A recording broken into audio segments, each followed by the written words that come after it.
ഉണ്ണികൃഷ്ണ, ഞാൻ എന്താണോ ഇപ്പൊ കേട്ടത്? ക്ഷമിക്കണം, ഞാൻ അറിയാതെ. അറിയാതെയോ? അസലായിരിക്കണോ തന്റെ പാട്ട്? ഇത്രയൊക്കെ കയ്യിലുണ്ടായിട്ടും എന്തേ നേരത്തെ പാടിയില്ല? അത് പിന്നെ പറയടോ. ആ കുട്ടി തോറ്റാല് ഈ കൊട്ടാരം തോറ്റ പോലെയല്ലേ? ഗോപികയുടെ സന്തോഷമല്ലേ എല്ലാവർക്കും വേണ്ടത്? ആ കുട്ടിക്ക് നന്മയുണ്ടാവാനല്ലേ ഈ പൂജയും യാഗമൊക്കെ ചെയ്യാൻ എന്നെ കൊണ്ടുവന്ന്. ഞാനായിട്ട് ആ കുട്ടിയെ വിഷമിപ്പിക്കാൻ പാടില്ല.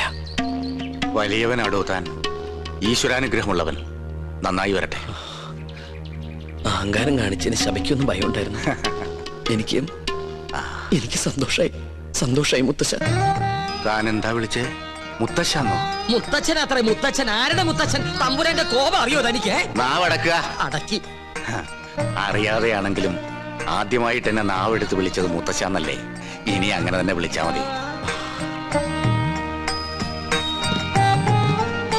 ഞാൻ കണ്ടിട്ടില്ലെങ്കിലും തന്റെ പ്രായമുള്ള ഒരു കൊച്ചുമോൻ എനിക്കുണ്ട്.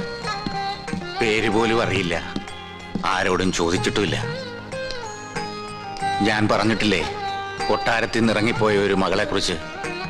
അവളുടെ മകൻ. അവരെയൊക്കെ കാണണമെന്ന് തോന്നിയിട്ടില്ലേ മുത്തശ്ശന്? മോഹം ഇല്ലാണ്ടിരിക്കുവോ?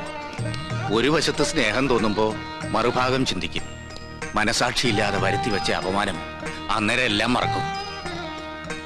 ജാതിയുടെ മതിൽക്കെട്ടുകൾ പൊളിഞ്ഞു വീണ കാലം വരും. അന്നൊന്നിക്കും എല്ലാരും. പക്ഷെ അന്ന് ജീവിച്ചിരിക്കുവോ?